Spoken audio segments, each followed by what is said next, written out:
Let me go look at the camera real quick. Why are you so wet? This was a terrible idea.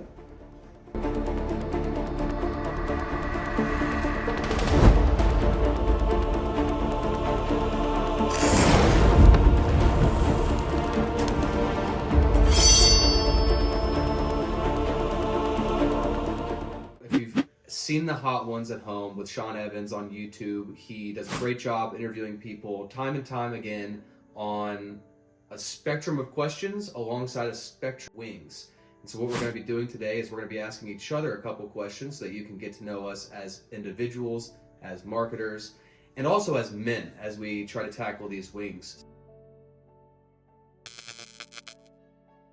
All right, cheers. Let's give it a shot. More spice than I thought on wing one. We launched this business together in September of 2021, but this was not your first entrepreneurial venture. Tell us about your first time entering the world of business and kind of how and why you became an entrepreneur in the first place. My wife, Julia, and I had just gotten married, and I had been doing this backyard barbecue hobby a lot on my own. And you join those bank accounts, all of a sudden you have to start having all those money conversations, right? Yes, you do. And so Julia started looking and going like, you're spending way too much money on ribs and brisket and pulled pork, and you're the only one that eats it, because I don't really like barbecue at that same level. Like, I can eat it once a month. I don't need to eat it every single day. So then we had one of those early marriage, quote unquote, discussions where I basically was a giant smartass and said, if I sell enough to break even, you can't give me a hard time because I paid for it and it's over. I walked to my Air Force office and sort of had the jacket like a drug dealer with the ribs hanging down, and I was like opening it up and like, hey, would you like to try a sample? Yeah, you want to sample it?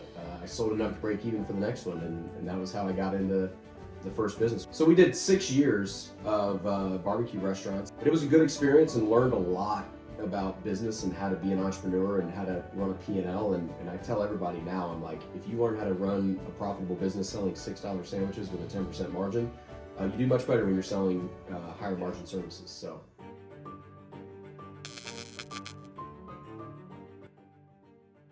One thing to know, I've watched a lot of these episodes. Some of these wings have a delayed effect. And so you'll be chewing and you'll think, oh, it's not so bad. And then they'll hit you. You went to school and got a marketing degree. What drew you to the paid advertising piece of the marketing world? I just love it. I love the idea of getting to put a message out in front of a bunch of people that maybe didn't know that was going to be there, and trying to kind of use the psychology to influence them to make a decision. I love D2C brands specifically for that. I love to sell products, and so that's just kind of a piece of why I have kind of stuck here. Yeah. I feel like there's such a cool, you feel such a cool win every time one of your campaigns drives a sale or a good ROI, you know, and it's very easy to receive quick, solid feedback, which for me and my fragile ego, I needed that. So, all right, here we go.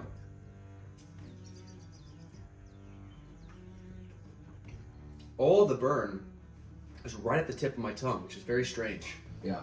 Very strange feeling. In your last venture at the barbecue restaurant, you obviously had to wear tons of hats. You were probably, marketing manager along with head chef. You were, staff leader, all these different hats you were wearing. What led you to kind of want to lean into marketing after kind of a stint doing so many different things at once? I got lucky because, my parents were my business partner. We did wear a ton of different hats, but at the end of the day, we were able to take the hats we really liked the most and take responsibilities in those areas. So there was like business operations was a big thing for me, finances, and then marketing. And so that's really how I ended up falling in love with the marketing field. And the cool thing is when you own the company, there's no approvals needed. It's just like, it's between your budget and your imagination. And we did some really cool things on YouTube. We did Mama Lal's cooking show was one of my favorite things that we did. We did a ton of social media back in the day. I dabbled in paid ads and was terrible at it because probably not that bad. Well, I mean, where I got lucky was that back then you could be inexperienced and uneducated and not really know all the ins and outs and details. And targeting on Facebook back in the day was so good that you could just sort of like accidentally fall into amazing campaigns. Yeah. Versus now, I mean, like you gotta have somebody like, you know, our paid team.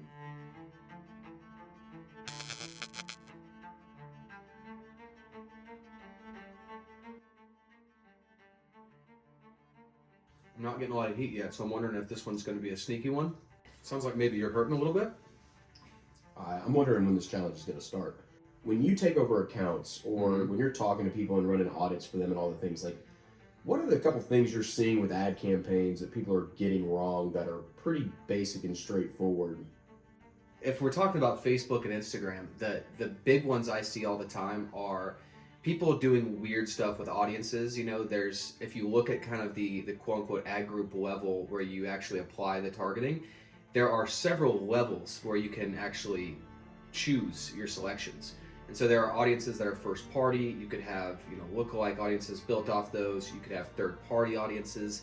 And basically, I see people will apply maybe one or two different things at once, not realizing that they're actually applying an and statement and not an or. So basically we're saying it's got to fit this bucket and this bucket. And a lot of times, like I was saying earlier, if you keep adding stuff and you keep adding and adding and adding, so you're saying, okay, we want to target only guys 45 to 50 years old and they got to speak Spanish in Memphis, and they, you know, your costs are going to go crazy high because you're actually asking Facebook to prioritize such a specific request over all these other people who might have made generic requests that those people still fit in. You're starting to feel the heat a little bit, friend. That one was hot. I don't know why that one's so hot to me. This is great. But I'm sitting there thinking to myself, I'm like, man, these questions get more technical as we go. Oh yeah. Yeah, this is gonna be rough. We should talk about that. We did intentionally make the questions a little bit deeper each wing we go, and so theoretically it should get harder to ask and answer the questions. Yeah, but I'm not looking forward to that. Yeah, so Facebook, yeah, there's the big ones. It's just a lot of inexperience, not really knowing like what you're selecting when they select it. And then also, and we've been talking about this a lot lately, Facebook has started to auto toggle on certain options in your campaigns. And so, you know, you might have features selected that you don't even know are on there. So Chandler, why don't you tell us about this device you got going on now? This is the neck fan. Yeah. I'm just gonna take a break here for a second. I might borrow. It's a nice little touch. I might borrow one in a wing or two, but.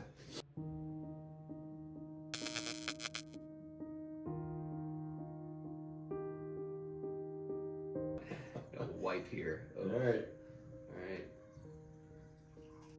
I kind of like it. It's weird. So let me ask you the next question. As you've refined your marketing skill set, what would you say is one tactic that all good brands cannot ignore? The brands that'll stand out, the only way to really stand out, and the only way to really hedge against changing technology and changing platforms and everything else is to find a way to get more people to tell your story for you. And so like we talk about that all the time where it's like, what is a brand? And the way we define it is a brand is a person that tells a story, whether it's positive or negative, about your business.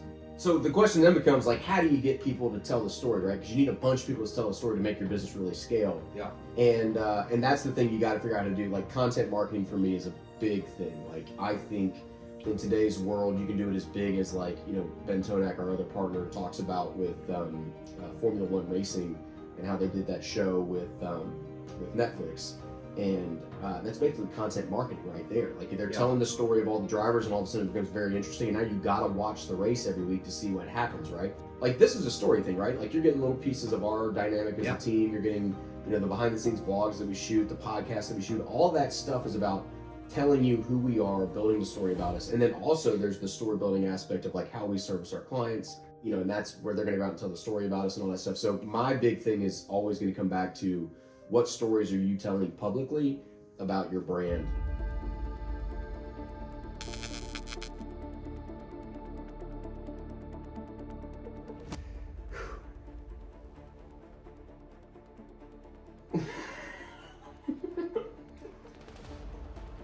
Your face before I could taste it. Oh, turmeric's so bitter, man. It's so not good.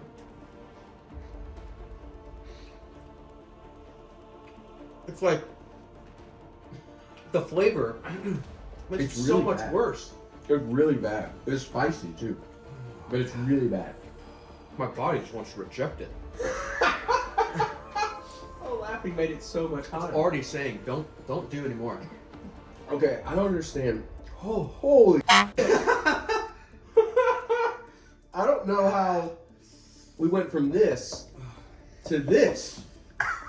5 to 6 was not a. Huh? You got a question for me? 5 to 6 was not a fair jump. It's gonna get so much worse. I want to quit. I'm done. Read the question. All right, so people that want to run their own ads versus they want to hire somebody professionally to do it. Yes. Why? Why would they hire our dumbasses to do it versus just doing it themselves? Like, what's the benefit? Yeah. Here's the reason why you want to hire us. So do it yourself. So All first of my holes are leaking. my fingers are going numb. So the reason you want to hire us instead of doing it yourself or hiring an amateur, because here's the professional reason why you would not hire someone else that doesn't know what they're doing. So Oh my I'm gonna tell you this while my hands are numb and my eyes are leaking. So the reason you hire us is because first of all, we've got anywhere from like 8 to 10 years of experience, depending on who you're working with on our team. And I think that's important to realize is, like I was talking about all these hidden features that you don't know about in Facebook and Google. The reason you hire us is because we do know what to avoid and when to use those features. And so, you might pay us 10 to 20% on top of what you're paying for ad spend. But what you got to realize here is you're kind of betting on us to make your campaigns 10 to 20% more efficient. And not to be, overly confident here, but honestly, if you don't think that we can do a 10 to 20% better job than you when we have 10 years of experience and we're averaging a return on ad spend of over 6x, I don't really know what to tell you. Truthfully, we just know what we're doing, and we're going to tell you and what you need to avoid and how to navigate this road. How are you feeling, man? We're 6 wings down. We're doing great. You've got the turkey leg right in front of you for the next one. I don't want to do this anymore. You are home. I don't want to do this anymore. I want to go home. I don't want to hear you sniffle anymore. I'm sure the people at home. I'm officially tired of looking at your face. How does my face look? It feels bad.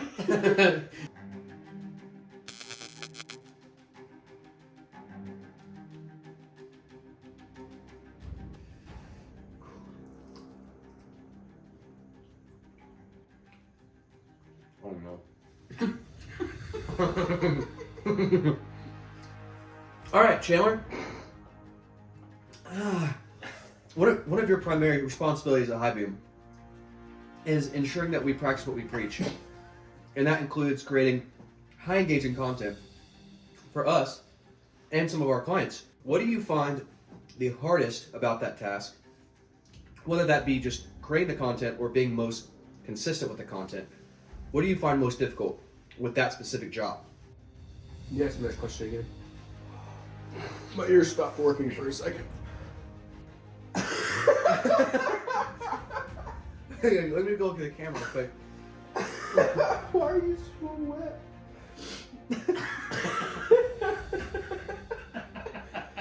This was a terrible idea. Yeah, I think there's a real shot we throw up during these. I felt a little nausea. You got the neck fan on backwards. I felt a little nausea. Whatever glistening sweat I had going is now full on. I'm sure my eyes look so crazy. What's the hardest thing about making content? High engaging, consistent content. I think the hardest thing about making content is just the doing it. Does that make sense? Excellent. Why did we do this? Are we just trying to get somebody to buy our services? Like, what are we doing this for? Yeah, please book a discovery call. Why would we do this? Please. It makes no sense. Once you book a discovery call, we can stop it. We're desperate, okay? I might not make it home after this. Please, just book the call. All right. Well, all right. Marketing talk. The hardest part about making content is just finding a way. It's finding a way to be interesting, and it's finding a way to sell your product without selling your product. It's finding a way to be consistent. It's developing the skills or team necessary to make the content look good. I created my first 50 videos on the internet with an iPhone and iMovie, in a MacBook Air, and so like that thing used to crash every time I go to export. My left ear hurts now. Like it just hurts. I've heard that. Some I people feel like I just start have to an feel ear numb, infection tingling. now. My hands are still a little. You ever see Ricky Bobby? What am I supposed to do with my hands?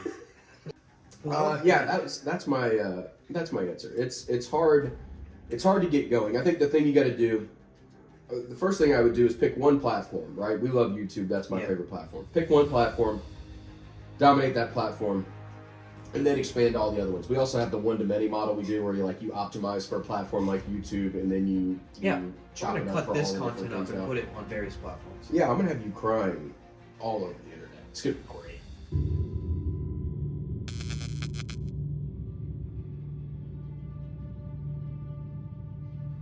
Here's. I want to put some of mine, Mm-hmm. I'm trying to distribute. Nope. Let's go. Are you doing this? I can't make something. All right. Let's go. Oh. Come on, you got it.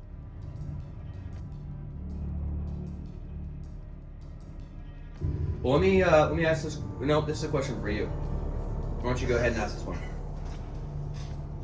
Something about TikTok, AI. Is Facebook dead? We actually get this question a lot. Are Facebook ads dying? Are they slowing down? What's the deal? The answer is really no. I mean, there are still. Oh my God!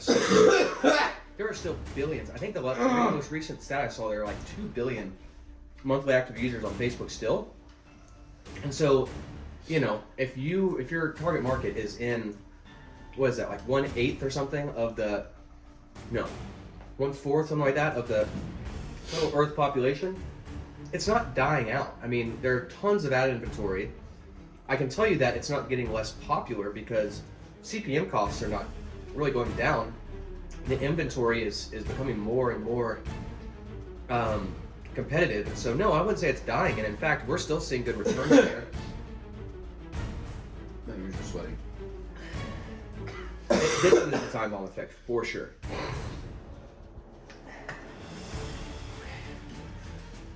This is terrible. I feel good. All right, listen. This is the end.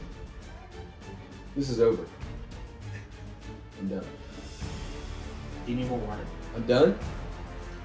I'm done. We're done. We're done. You want to run through the last 2 questions? Just to No. No. I don't at all. Austin, do you want to one-up him and just eat one more so you know you're ahead? No. The total, the caption for this YouTube video will be: the High Beam team is defeated by the Hot One Challenge. 100%. I mean, kudos to every person that finishes this because you're amazing. I encourage you to buy the box and try it because this is hard. We have suffered for you today.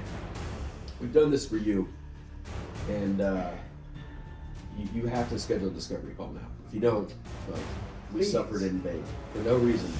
In fact, if you schedule a discovery call, I will try these last 2 wings with you on the call. We've got them. I'll eat a little bit of sauce if it makes you happy, I guess. I'm not eating shit.